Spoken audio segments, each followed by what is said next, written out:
Good afternoon, everyone. Welcome to everyone who joined us this afternoon for the Tricio webinar. We're going to talk about investing in a high rates world today. My name is James Chu. I head up the investment solutions function in Tricio. Joining us today is our chief economist, John Calverley. He will talk to us a little bit about what's happening in the macroeconomic side, central bank actions, especially about inflation data.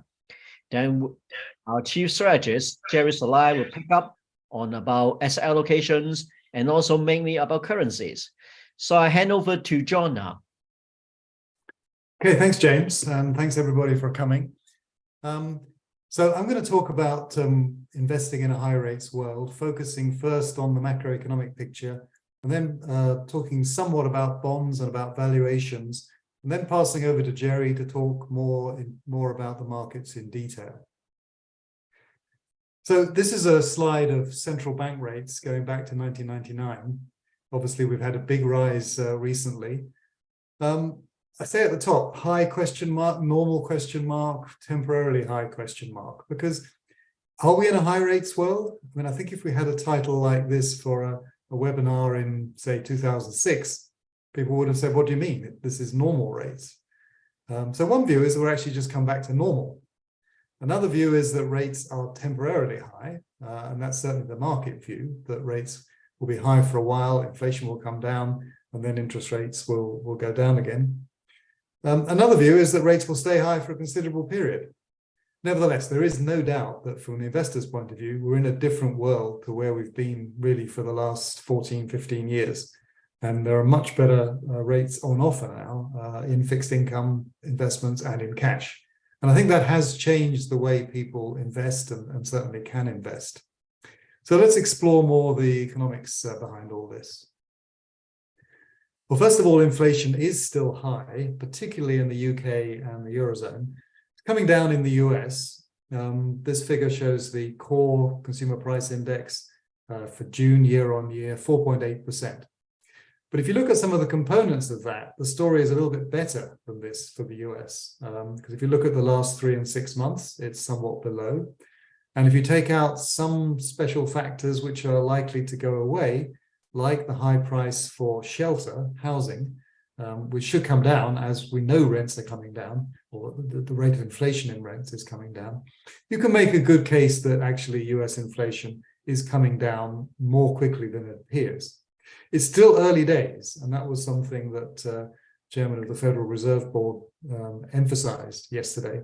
We've had a couple of good inflation numbers. It's still a bit early days for this.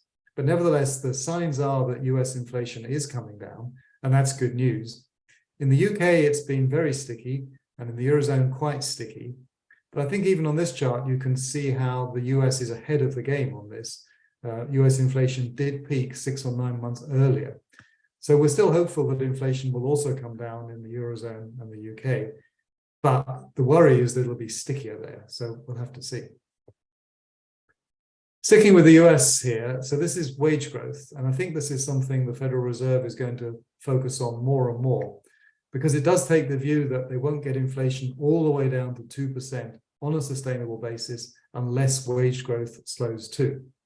And you can see on this indicator, which is one of the preferred indicators, wage growth is around 5.5% on this.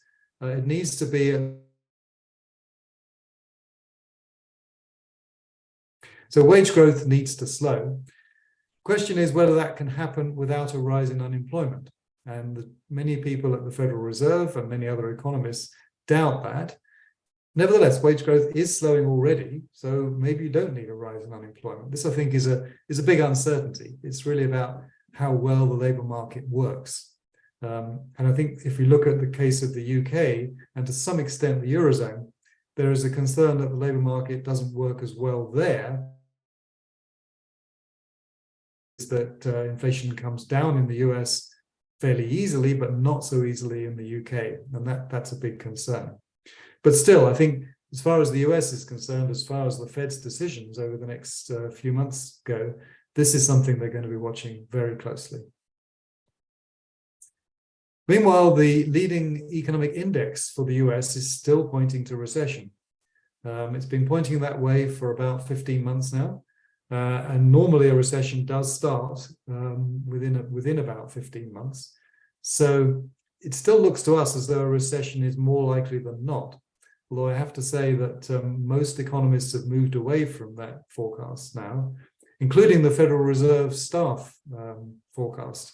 That's different to what the actual members of the FOMC committee are forecasting. We'll see what they think when we get their dot plots in September.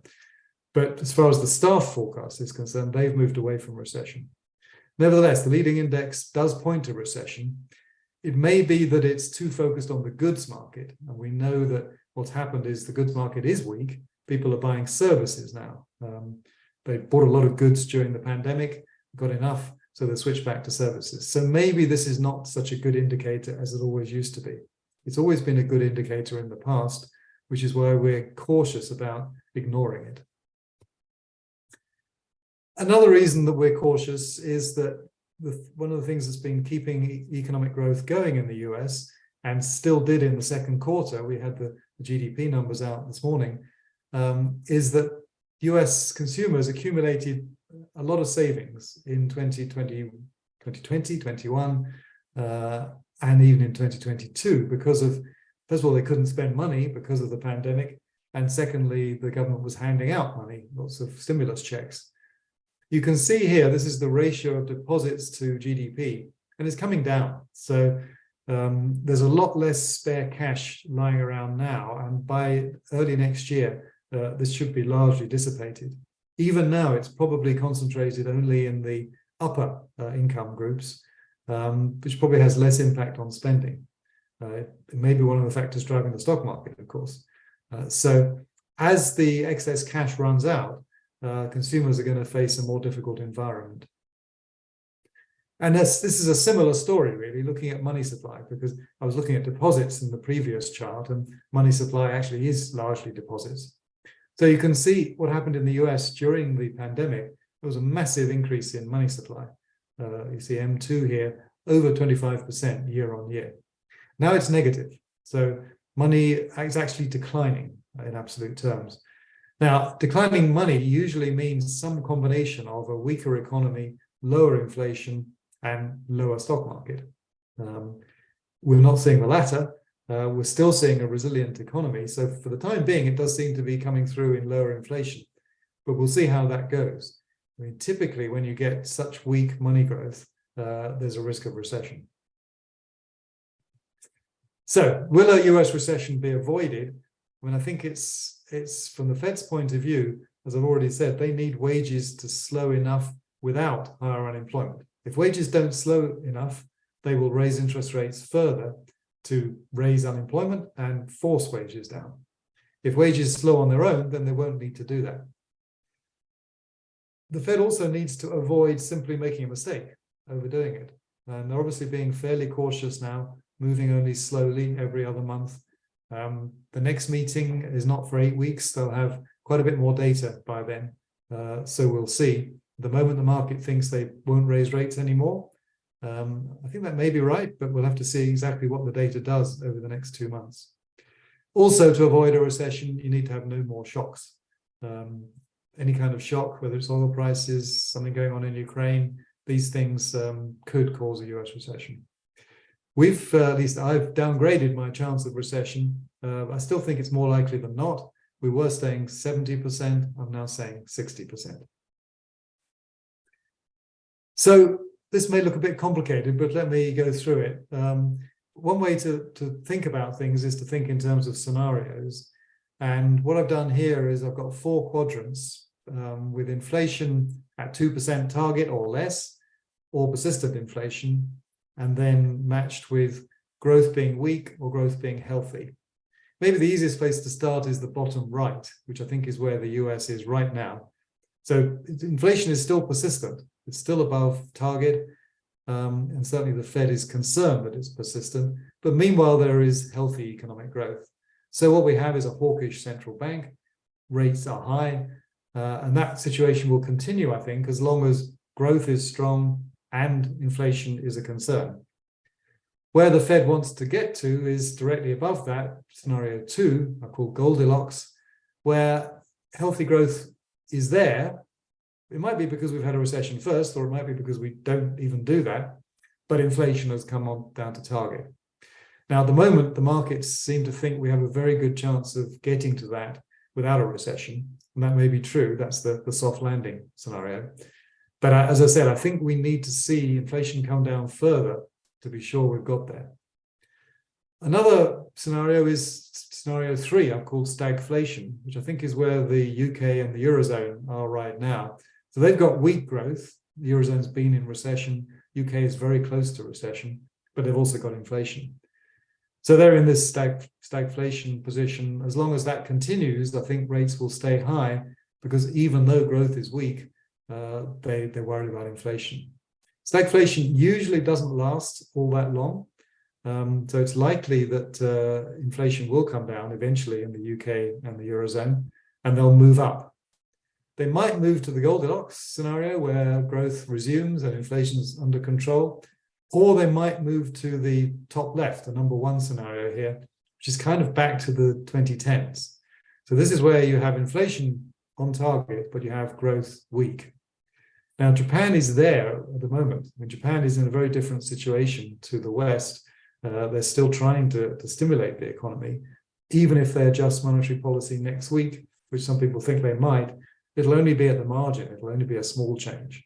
They are still trying to push inflation and wage growth up on a consistent basis. Wage growth and inflation are above their targets at the moment, but they think that is temporary. They think it's not going to last. So they still want to stimulate the economy. China also has weak growth. Second quarter growth was only 0.8% over the first quarter. That's just over 3% on a annualized basis, which is quite poor for China. Meanwhile, inflation is at 0 in China. So a very different situation to the West. And there's a lot of concern now that China is slipping into the same kind of position that Japan was in the 1990s, following a sort of growth and asset price bubble. Businesses are trying to cut back on investment. Consumers are cautious. Everybody's trying to reduce debt. And the danger is that China has a long period of slow growth. And that's indeed what we kind of expect. I'm not sure it's going to be as bad as Japan. I think they will still see some growth, but they're probably locked into a much slower environment than before. So I hope those scenarios are helpful. I think it's a useful way to think of things.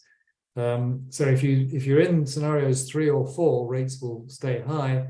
If you move to scenarios 1 or 2, then rates will come down. If you go all the way back to the 2010s, then rates have a long way to fall. We'll be back to 1%. People will be talking about secular stagnation again, and it'll be a difficult environment. Scenario 2 is a great place to be, because then you've got healthy growth, full employment, but inflation under control. Let me turn to bonds for a while. We've seen, obviously, bond yields rise with official rates. They're off their peaks slightly, but there's something like 1.5% available on inflation-protected bonds in the US, and something like 3.8% on 10-year conventional bonds, somewhat higher than that for shorter-term bonds. So these are relatively attractive levels. Obviously, the investor thinking about bonds needs to consider whether they should go for the inflation-protected ones or the conventional bonds. So you can look at the break-even. What would inflation have to be better off in the inflation-linked versus the conventional? And in the US, that is about 2.2% per annum. So if inflation is below 2.2%, you're likely to be better off in a conventional bond. If it's above that, you're better off in a linked bond. Obviously, the linked bond gives you the protection that if inflation turns out much higher than expected, which is always possible. I mean, who thought that inflation would break out over the last 2 years? Then the linkers give you that benefit. So 1.5% for some investors in real terms is nice, and it's enough. It meets their objectives. What about the UK? Well, yields are quite a bit lower in the UK on the index-linked gilts. Only about 0.5%, a bit more on the short-term ones.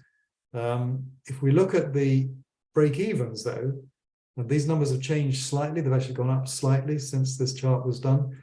But basically, the break-evens are much higher than the US. So this is saying that you're better off in conventional bonds unless inflation is above 3.6% or 3.7% on the 10-year. These are surprisingly high numbers. And what I think it shows, I don't think it shows that people think inflation in the UK is going to be super high. I think what it's saying is that the gilts market, the index-linked gilts market, is still distorted by pension fund and insurance company buying. Desperate to lock in their liabilities, they're still buying index-linked bonds to a degree that drives their yield too low. So for the private investor, these are not terribly attractive, in my view, although you are at least getting a positive return now in real terms. Turning back to US corporate bonds, and these are the spreads. So the spreads have come down. They're not high.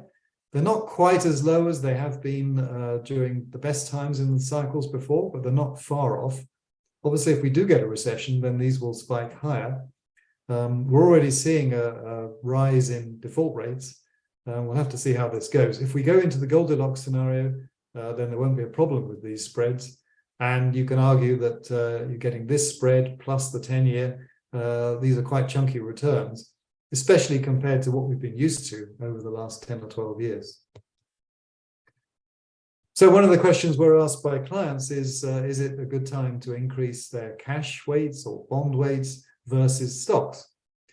And I mean, certainly 60-40 portfolios make much more sense now. We were very worried back in 2020, 2021.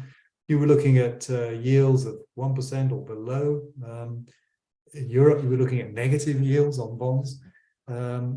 You'd have had to have a depression or something to get much benefit from bonds in terms of a rise in price because yields went down even lower. And you were locking in very, very low yields. So I think the 60-40 portfolio was a real problem back then. With yields where they are now, I think it makes perfect sense, the 60-40 portfolio. If we get a recession, especially if we get a bad recession, or if we go back to that scenario, back to the 2010s, where interest rates go right down, then there'll be good gains to make on those bonds. So it makes more sense. I mentioned the yield on linkers, inflation-linked bonds. It's low, but it's guaranteed. So for some people, that's attractive. US looks better than the UK. If you're a UK-based investor, you've got to deal with the currency risk there. Overall, the yield on bonds and cash is good, but it could still rise higher. So it may be that a number of people are waiting to see if yields go even higher, and they might do, but that's the risk. I've talked about the bankruptcy risk and recession for corporate bonds. I think that's obviously a greater risk for the high yield bonds. If you hold cash, you're going to potentially miss out on gains. And that's certainly been true for people this year with too high a weighting in cash. Stocks usually outperform over the long term. So if you have a long-term horizon, then stocks are usually the best place to be. And finally, I would say for people who are worried about valuations on stocks and or worried about recession, then they may want to lower stock weightings. So what about valuations? This is the cyclically adjusted price earnings ratio. You can see for the US, it's come up in the last few months quite a bit. Still a lot lower than it was in 2021 at the peak, and also a lot lower than in the 90s bubble. I think if you eyeball that red line across, you can see that if you exclude the 2021 period and the sort of late 90s, then it's pretty high compared to most of the other years. So we do regard the US market as fairly expensive at the moment. It doesn't mean it won't go up. It does mean that on a long-term view, the returns you can expect over 5-10 years are probably lower than they otherwise would be because you're starting at relatively high valuations. If you look at the Eurozone, the green line, a bit more reasonable. Again, it's down from where it was in 2021 and much lower than in the late 90s. Probably about average for where it's been over the whole 40 years. And if you look at the UK, I think a little bit below average. So UK stocks, I would say, are on the cheap side on this measure. This is another measure looking at the US, and this is trying to take into account the effects of interest rates, because yes, I said that the price earnings ratio is down from 2021, but interest rates have gone up a lot, and really you ought to be comparing them. So this measure from Robert Schiller basically compares them. When it's low, that means that the market's expensive. So you can see that it's pretty expensive, except for that period in the late 60s and again the late 90s.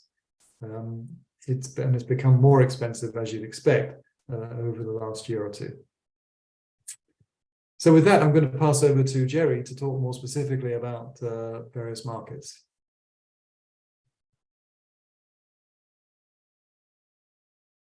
Hi, John. Thank you. Let me get some light on this subject here so you can see me. All right. My part of this is quite simple. Basically, I have to look at what John has talked about in terms of valuations, interest rate policies, and things like that, and inflation, and try to come up with an idea. Are stocks going to hold up? Are bonds what you want to be in right now? And what's going to happen to currencies? So this is our main slide here that sets a tone of what we're going to talk about. John, next slide, please. Now, this chart is a long-term chart of the S&P 500, the main index of the US. And when I'm saying long-term, I mean long-term. It's going back to this cycle, back to the GFC, the global financial crisis of 2008, 2009. The chart axis is semi-log. So those of you who aren't used to looking at this, semi-log means that you can look at percentage differences, so you don't get the problem of large numbers making the chart look a bit distorted. So here we are looking at basically what investors look at, which is what is my percentage return or negative return if it happens to be that. And the key thing for us is that we're still within a big, broad-based bull channel, as you can see from lines drawn from the lows of 2020 and the lows of 2009. And it's one of those things that you can draw the parallel line off resistance levels of the highs, and you can see more or less a broad-based rising channel. The key thing for us is obviously that at 2021, when we were all bullish and everything was going up, we were saying to yourselves and other webinar participants that we talked to at the time that we were above the top of the channel, which is not a great place to be when John is talking about, the P's, the cyclically adjusted P's being quite expensive. So it's one of those combination of things that made us think maybe things were a bit overcooked, and indeed they were. We saw the retracement in 2022, the bear market that everybody said, okay, that's it. Now the world is ending again, but it didn't, and now we're rising again. So given the backdrop of what John is talking about, which is we may be seeing higher rates for a while, we may be seeing inflation come down, but maybe not below the Fed's target or other central banks' targets. Should you be buying stocks? Now, my easy answer is yes, because in a long-term view, stocks generally do okay, and the index takes care of throwing out the losers and putting in the winners. That's what indices do. That's why we look at them. But on a technical basis, we're above the 13-week moving average, above the 50-week moving average. And to be blunt, we're breaking resistance levels. These are not things you look at and say, wow, this market's bearish, because it isn't. The market is turning up. And on a technical basis, we'd be looking for another challenge at the top of the channel, which sounds quite simple when you say it that way, but it actually means a lot. That means we're basically looking for new highs. So it's one of those things where you look at this from a technical point of view and you can make all sorts of conclusions. But unless we actually start faltering pretty badly over the next few months, which we don't think we probably will, then chances are you're going to see more people commit more money to the upside in the stock market. Next slide, please, John. And this is where it gets even worse. Basically, this is the NASDAQ 100, which, as everybody knows, is the momentum-driven high-tech chart or index of the U.S. We can all talk about the fact it's only 3, 5, 7, whatever number of companies that are driving it forward. And that's just a fact of life. Right now, we're waiting for other companies to join the party. Hopefully they will. The key, once again, it's a semi-log chart. Once again, we have a long-term bull channel. And once again, we're doing pretty well. Here, we actually held the bottom of the channel back in 2022, which is very encouraging. And again, we'd be looking for a move to the top of the channel on this part of the cycle. Now, this obviously, with the recession looming, with higher interest rates at risk, you've got to be thinking this is climbing the ultimate wall of worry, and you'd be right. There's so many chances for us to be wrong on this. So what we're looking at here is the 13-week moving average, which is the red line, We really want to see that hold up on dips. We definitely do not want to see the bottom of the bull channel break, because if that happens, then yeah, the bull trend will have been reversed and we can start talking about more serious downside risk. But at the moment, we're in the middle of the bull channel. We've risen sharply from the lows of last year. And we would say that chances are we're going to test the top of the channel next. Next chart, please, John.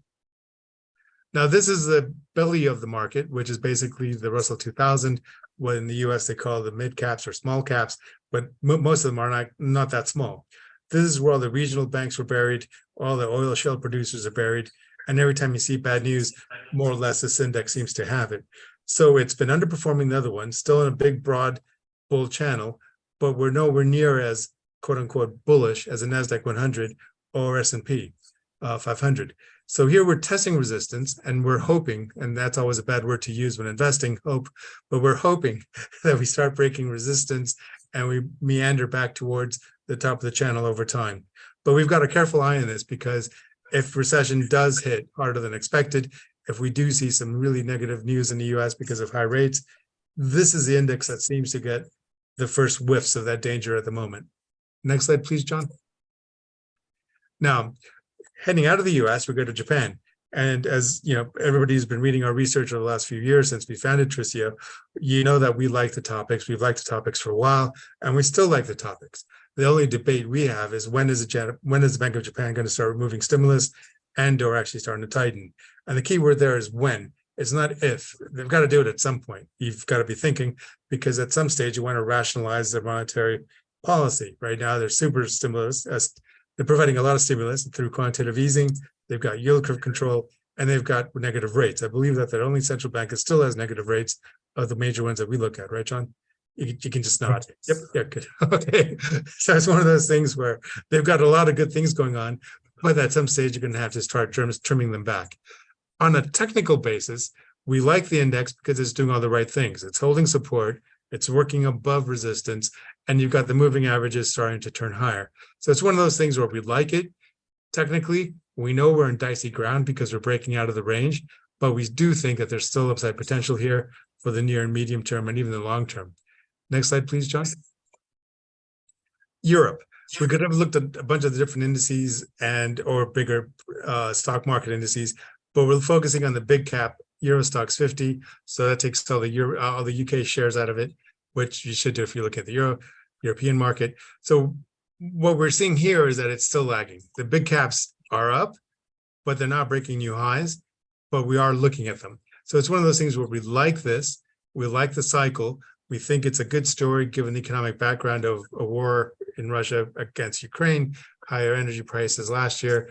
They're come down a bit, but now we're all looking at the winter coming up and wondering what's going to happen then. So there's lots of things to worry about. However, the market is trying to hold up, even though the ECB raises rates, and they are going to be raising rates down the road again.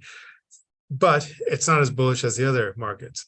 So is this going to be a late cycle rally that takes us up another 30%? Maybe, maybe not. Right now, we're just looking for a test of the upside and maybe another 10 to 15%.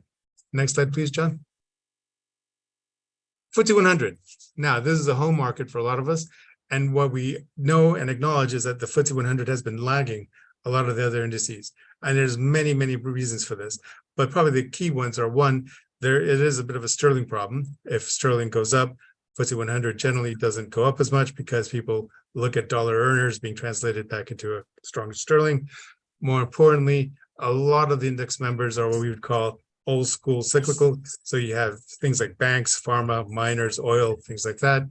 And the market hasn't been in love with them this year. But keep in mind, in 2022, the FTSE 100 didn't do as badly as a lot of other indices. So you can't really say, wow, it's really horrible. You have to say, look, it is what it is in terms of the index makeup, what it has and what it doesn't have. It doesn't have the momentum tech that the US market has. That's just the fact of life. So it does have decent divvy paying shares. And we are looking for the FTSE 100 to hold above 7,200, 7,000 sort of area support, not break below 6,600, let's say, and work back above 8,000 for new highs over this cycle. Next slide, please, John. Now, back to bonds. The key problem here isn't one bond yield upside. This is a US 2-year note yield, and we could make the case for it to break above 5 on a sustained basis break to 6, break to 8, and any of the sort of nightmare scenario you want. Those are all easy to make on charts. You can basically say, look, we used to trade above 10, let's go back. We don't really think that.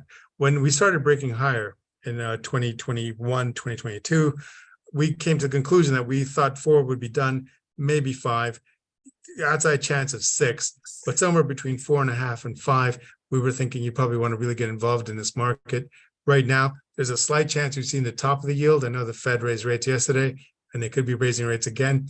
And the 2-year yield is anchored more closely to the Fed funds than almost any other part of the curve. So yes, we can easily make the case for 5.5, but I think, in all honesty, we're going to be struggling to break above 5.2 over the next few months, and we probably will drift back towards 4 over the next year. Next slide, please, John. So what does that mean for the 10-year? Well, the 10-year means that we could have seen the peak just below 4.4 last year. And it's one of those things where, yes, once again, I can make the case for 5 or 6. And I think we've argued that before in previous webinars, but we don't really think it's going to happen. When it broke above 4, we were saying you should move your allocation back to neutral in bonds because we were underweight since it broke above 1. Now, right now, we're struggling in no man's land, and we could be there for a while, somewhere between 4.3 and let's say 3.2, 3.3. And we could just go back and forth in this range for a while, which is going to frustrate lots of people. But from an investment point of view, if you're taking a look at the 60-40 portfolio, that doesn't actually work against you because you're getting yields at a much better level than they were 2 years ago. And like I said, we don't think we're going to see 5% in this particular cycle. Next slide, please, John. Now, this is what John was talking about in terms of leading indicators. One of the key things they look at is the coupon curve. And as you probably remember, the coupon curve, when it gets inverted below 0, is usually a sign for a lot of people to say, wow, there's a recession looming. So this is another part of the curve. That's the difference between the US 10-year and the US 2-year yield that is showing recession risk because we're trading at or around negative 100 basis points. Now, the risk is that we completely leave this area and go down to negative 120, negative 150, which would be really, really bad because that would mean that the 2-year note yield is well above that US 10-year note yield. But we don't think it's going to happen. So what we're looking for is consolidation around negative 100, and then for it to go back to parity, back to the 0 level, where basically that would be the signal that the Fed is probably either about to or has started to lower rates. I think it's going to be a second half 2024 story at the earliest. John, not if you agree. Yeah, we do top down then, which is great. Next slide, please. Currencies. We promise currencies. Now, those of you who've been following our currency commentary and our webinars as well, and blogs and podcasts, will remember that we were bearish on Eurodollar for a very long time. We were quite happy for it to go down to around 0.96 at the tail end of 2022. And since then, it's rebounded sharply. We're looking for the Eurodollar to work above 112 on a sustained basis over the next few months and to work towards 120 on a longer-term basis. The problem is that there's a lot of people that are bearish on the dollar at the moment. And so when the trade becomes crowded in FX, we tend to get a little bit worried. We're not at the point of getting dollar bullish again yet. That's going to be somewhere between 125 and 130, probably closer to 125 if we get there. Next slide, please, John. Dollar yen. Again, we touched 150 last year and we came down to around 126, 127. Then we popped back up to about 142. And it's one of those things where the whole market got excited about the BOJ maybe removing stimulus, and we were too early. The BOJ meets. They're probably not going to do anything this month. They may pass until the end of the year, but at some stage, like I said, they're going to do something, and that should see dollar yen come down towards 126 again, and maybe towards 120 further out. So we don't think it's impossible. I think when dollar yen gets above 140, let's say, 148, 150, then you're going to see more headlines about MOF and BOJ getting a bit worried. Next slide, please, John. Cable, or sterling against the dollar. Again, we were quite happy to be bearish on cable. Then it touched 103.80, and then things turned around quite sharply. One, trust was no longer in the government, which is great as far as the currency market was concerned. But in terms of the dollar broad trend, we think it's going to be a bit softer against sterling for a while. We touched 130 plus. We think we're going to get above there again. Probably go towards 138, 142, maybe 144, and stall out at the top of the range. It's a very difficult range to break out of, though. So the chances of 150 over the course of the cycle I would say are pretty slim. But then again, we shouldn't get much below 122 or 118 either. So the trend is going to be up, but very, very choppy. Next slide, please, John. Finally, China. Now, this is one of the things that we've talked about briefly, and we can talk with John about this more if you want at the end of the webinar. But it's one of those things where China is a big drag in terms of market sentiment at the moment. We started the year thinking it was going to be okay. Things were getting better. They were getting out of the COVID restrictions. That hasn't really worked out for a lot of different parts of the economy, and the currency is reflecting that risk. And here we're seeing the dollar actually do well, mostly because of Chinese yuan weakness rather than dollar strength. And we think the risk is on the upside. We're going to break 7.3 and maybe work towards 7.5 or higher. We've got a blog on our website. You're welcome to read it. And we've touched upon this in our currency podcast as well. And we'll do that again in the future. And that's it for me. I'm going to hand over to James now, who's going to take over the questions. Thank you. Thank you very much for everyone's attendance. Good questions so far. We will hold another one soon for different topics. Again, if you have any question you want to reach out to us, our email address is info@tricioadvisors.com with an O, advisors. So, and you could visit our website for blogs and other materials. So thank you very much, and until next time.